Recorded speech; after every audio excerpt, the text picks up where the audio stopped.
আলেম সমাজকে পেছনে রেখে আলেম সমাজকে অবজ্ঞা করে বাংলাদেশ এগিয়ে যেতে পারে না। ভবিষ্যতে আমাদের যে কোনো ধরনের উদ্যোগে আমরা অবশ্যই আলেম সমাজকে সাথে নিয়ে এগিয়ে যেতে চাই। আগ্রাসনবাদ বিরোধী আন্দোলনে যারা শহীদ হয়েছিলেন সকল শহীদদেরকে আমরা ছোট্ট একটি উপহার দেওয়ার চেষ্টা করেছি। দ্বীনের সঠিক শিক্ষা প্রচার, নৈতিক শিক্ষায় শিক্ষার্থীদের শিক্ষিত করায় গুরুত্বপূর্ণ অবদান রাখায় এই প্রতিষ্ঠান এবং সংশ্লিষ্ট সকলকে ধন্যবাদ ও অভিনন্দন জানাচ্ছি। আজকের এই অনুষ্ঠানে দেশের বিভিন্ন স্থান থেকে সম্মানিত কারিগর উপস্থিত হয়েছেন এবং এত সুন্দর একটা পরিবেশে আপনারা সবাই উপস্থিত হয়েছেন। এই অনুষ্ঠানে উপস্থিত হতে পেরে আমি নিজেও আনন্দিত বোধ করছি। এই অনুষ্ঠানে আমাকে দাওয়াত করার জন্য আয়োজকগণকে বিশেষভাবে ধন্যবাদ জানাচ্ছি। তরুণদেরকে কোরআনের শিক্ষায় শিক্ষিত করা, ইসলাম ধর্মের শিক্ষায় শিক্ষিত করা, সমাজে নৈতিকতা, ঐক্য এবং আধ্যাত্মিক পরিবেশ তৈরিতে গুরুত্বপূর্ণ ভূমিকা রাখার জন্য এই ধরনের সম্মেলন এবং এই ধরনের কর্মসূচি সারা দেশ জুড়ে নেওয়া প্রয়োজন। আপনারা নিয়মিত এই ধরনের কর্মসূচি পালন করেন, এই জন্য আপনাদেরকে ধন্যবাদ জানাই। হাজারীবাগ অঞ্চলের সম্পর্কে আমি নানা সময়ে আপনাদের এলাকায় যারা কাজ করেন অনেকেই আমার সাথে দেখা করেছেন, বিভিন্ন সমস্যার কথা বলেছেন। আমরা চেষ্টা করেছি অন্তর্বর্তীকালীন সরকারের পক্ষ থেকে, স্থানীয় সরকার বিভাগের পক্ষ থেকে, সিটি কর্পোরেশনের পক্ষ থেকে সেগুলো সমাধান করার। সামনের দিনেও এই অঞ্চলের বিভিন্ন ধরনের নাগরিক সুবিধা নিশ্চিত করার জন্য এবং যে সমস্যাগুলো রয়েছে সেগুলো সমাধানে আমরা কাজ করার চেষ্টা করব ইনশাআল্লাহ। এলাকার রাস্তাঘাট এই এলাকাকে আরও সুন্দর বসবাস উপযোগী এবং পরিবেশগত যে সমস্যাগুলো রয়েছে ইতিমধ্যেই আমি সে বিষয়ে অবগত হয়েছি। আমরা সিটি কর্পোরেশনের পক্ষ থেকে সেগুলো সমাধানের জন্য উদ্যোগ গ্রহণ করব। এছাড়াও এলাকার সার্বিক উন্নয়ন নিশ্চিতে আপনাদেরকে সাথে নিয়ে আমরা সম্মিলিতভাবে সামনের দিনগুলোতে কাজ করব ইনশাআল্লাহ। আপনারা জানেন বাংলাদেশের ক্রান্তিলগ্ন থেকে এদেশের মানুষের অধিকার আদায়ে গণতান্ত্রিক আন্দোলনে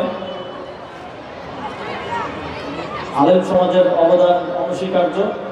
অন্তর্বর্তীকালীন সরকার দায়িত্ব গ্রহণ করার পর আপনাদের সেই অবদান এবং ত্যাগকে মূল্যায়ন করার জন্য আপনারা জানেন স্থানীয় সরকার বিভাগের পক্ষ থেকে হেফাজতে ইসলামের যারা শহীদ হয়েছিলেন 2013 সালে এবং সর্বশেষ আগ্রাসনবাদ বিরোধী আন্দোলনেও যারা শহীদ হয়েছিলেন সকল শহীদদেরকে স্থানীয় সরকার বিভাগের পক্ষ থেকে শহীদ পরিবারদেরকে আমরা ছোট্ট একটি উপহার দেওয়ার চেষ্টা করেছি এবং যে শহীদদেরকে বিগত 12 বছরে কখনো রাষ্ট্র কর্তৃক কোনো ধরনের অ্যাকনোলেজমেন্ট দেওয়া হয়নি, তাদেরকে সেই স্বীকৃতিটা দেওয়ার আমরা চেষ্টা করেছি এবং সামনের দিনগুলোতে আমরা মনে করি আলেম সমাজকে পেছনে রেখে আলেম সমাজকে অবজ্ঞা করে বাংলাদেশ এগিয়ে যেতে পারে না এবং ভবিষ্যতে আমাদের যে কোনো ধরনের উদ্যোগে আমরা অবশ্যই আলেম সমাজকে সাথে নিয়ে এগিয়ে যেতে চাই। আমরা বিভিন্ন সময় দেখেছি এদেশের যে কোনো সংকটময় মুহূর্তে আলেম সমাজ কীভাবে এগিয়ে এসেছে, কীভাবে তাদের জীবন দিয়েছে, রক্ত দিয়েছে। সর্বশেষ জুলাই গণঅভ্যুত্থানে আমরা দেখেছি বিভিন্ন মাদ্রাসার শিক্ষার্থীরা, শিক্ষকগণ কীভাবে এগিয়ে এসেছেন, তাদেরকে সর্বোচ্চ ত্যাগ করতে, শহীদ হতে আমরা দেখেছি। আগামীর বাংলাদেশে তাদেরকে সাথে নিয়ে তাদের যারা উত্তরসূরি আছেন, তাদের পথে যারা চলছেন তাদেরকে সাথে নিয়ে আমরা সামনের দিকে এগিয়ে যেতে চাই। আজকের এই অনুষ্ঠানে যারা দস্তারবন্দি হতে যাচ্ছেন তাদের উত্তরোত্তর সাফল্য কামনা করছি। কুরআন হাদিসের আলোকে মানুষের উপকারে আসা, সমাজের উপকারে আসা এবং রাষ্ট্রের উপকারে আসার জন্য আপনারা নিজেদেরকে প্রস্তুত করবেন এবং সামনের দিনেও আপনাদের যে অগ্রযাত্রা সেটা অব্যাহত থাকবে এই প্রত্যাশা করছি। এছাড়াও আপনাদেরকে যারা আজকে এই পর্যায়ে নিয়ে এসেছেন সেই শিক্ষকদের প্রতি আমার শ্রদ্ধা নিবেদন করছি এবং আপনাদের অভিভাবকদের প্রতিও আমার সম্মান প্রদর্শন করছি। পৃথিবীতে বাংলাদেশ কয়েকটি কারণে আসলে পরিচিত। আমরা জানি যে খেলাধুলার মাধ্যমে বাংলাদেশ পৃথিবীতে পরিচিত, ক্রিকেটে আমরা ভালো করি, পৃথিবীর অনেক দেশে সেটা জানে।